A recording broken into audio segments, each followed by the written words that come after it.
If you know me, you know I am really into documentaries. I mean, if it's narrated by David Attenborough or profiles the royal family, I'm in. I have an insane amount of knowledge about the history of the British monarchy. Like, so much so that I started to feel a little guilty and started watching US history documentaries. So now I have an insane amount of knowledge about the Roosevelts. All of them. Eleanor, Teddy, and Franklin. My taste also swings to like the cult and the true crime category. Have you seen the new one about Jared from Subway? Dude. Basically, anything about like real life is my jam, except for reality shows. I don't do those. They have to be the documentary style. There are some really good ones about business too, and those are on the lighter side, which is good because you need a little balance. And these are great because there's always like a little nugget of advice or strategy that I walk away with and can apply in my own business, which speaks to my inner business nerd. And I guess I don't really want to think about what the other ones speak to. Anyway, Tiny Shoulders Rethinking Barbie is one of those documentaries that really resonated with me. And there's a big lesson in there that I want to talk about today. So let's dive in.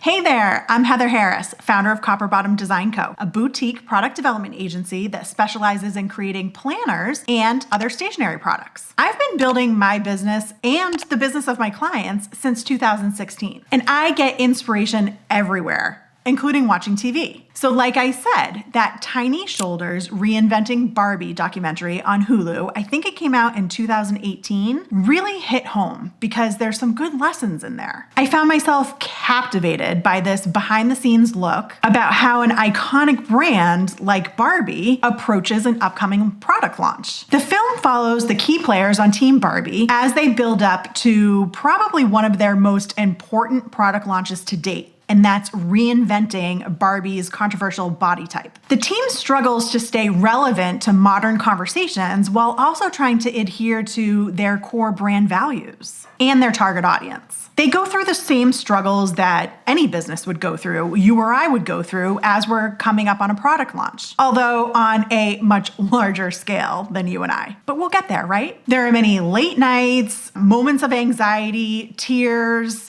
Sound familiar? And they even make the difficult decision to postpone their launch because their messaging wasn't perfect. And this is the biggest lesson of all. I mean, if a big brand like Barbie postpones their launch because things aren't perfect, that means we can do it too. It's permission to perfect your product before it goes to market. And this hit home with me because the term done is better than perfect is like all over the internet. Everybody says it and I hate it. It like eats into my soul. Done is not better than perfect, especially when you're creating a product line that speaks volumes about your brand. It's you. You are the business owner. You are representing your products to the world. They need to be perfect. This is especially true for planner businesses. I mean, your product is something that your user is going to look at every single day, multiple times a day. This product is going to help them through difficult times in their life, like when their schedule is completely changing and there's chaos. Maybe they're just a new mom and they're struggling to arrange the schedules of their entire family. Or somebody who has really big goals in life and they need a planner to help them map out the steps to achieve those big goals. Planners are a big deal. So many things need to fall into place to make your product perfect. And time after time, I see my clients wrestling with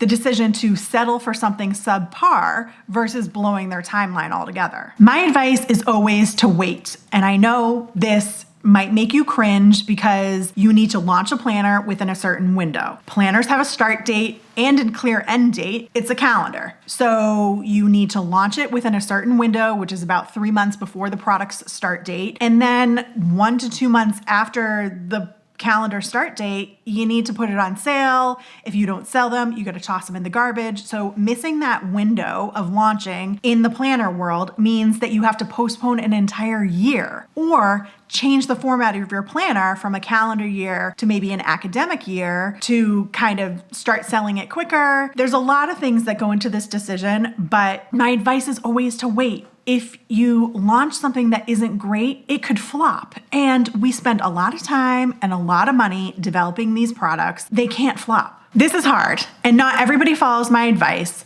but here's the thing. Creating a planner takes a lot of time. And I know I've said it multiple times in this video, but I'm saying it again. Creating planners takes a lot of time. The whole process can take about 9 months, and that's if you're manufacturing a planner in China, which is what I highly recommend. It's my wheelhouse. I made a video on it.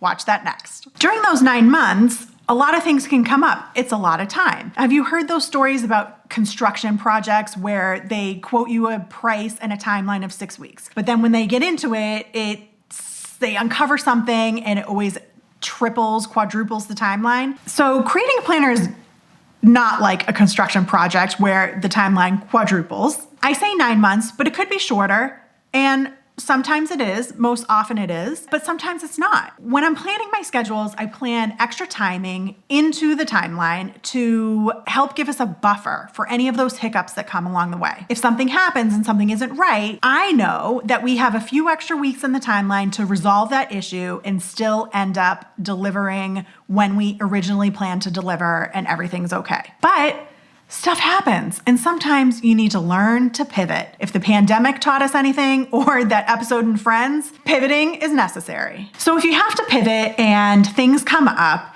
it means you might have to push your launch date. And in the planner world, like I said, that could mean waiting a whole other year. And I know that seems super scary, but sometimes it's your best option. And that's exactly what Barbie did. In the end, Barbie nails it, and there's tears of joy, and everything ends up being fantastic. It's inspiring to watch and important to know all the things that go on behind the scenes of a product launch. And if you're watching it, it can make you feel a little bit better about your decision to postpone a launch. I encourage you to watch it and let me know what your biggest takeaway is in the comments. If you take away only one thing from this video, I want it to be that planning ahead is a must. If you want to create a planner that's the perfect addition to your product line, plan ahead. Contact my team 1 year ahead of your launch date and you'll be golden. And here's another tip for you. Calendar year planners launch in September. Academic planners launch in May. Undated planners, you have a little bit more flexibility with that, but keep in mind the whole process from start to finish will take about 9 months. So plan ahead and click the link in the description below to apply to work with us. We are finally off our wait list and accepting new clients. I cannot wait to take you from dream to day planner. See you next time.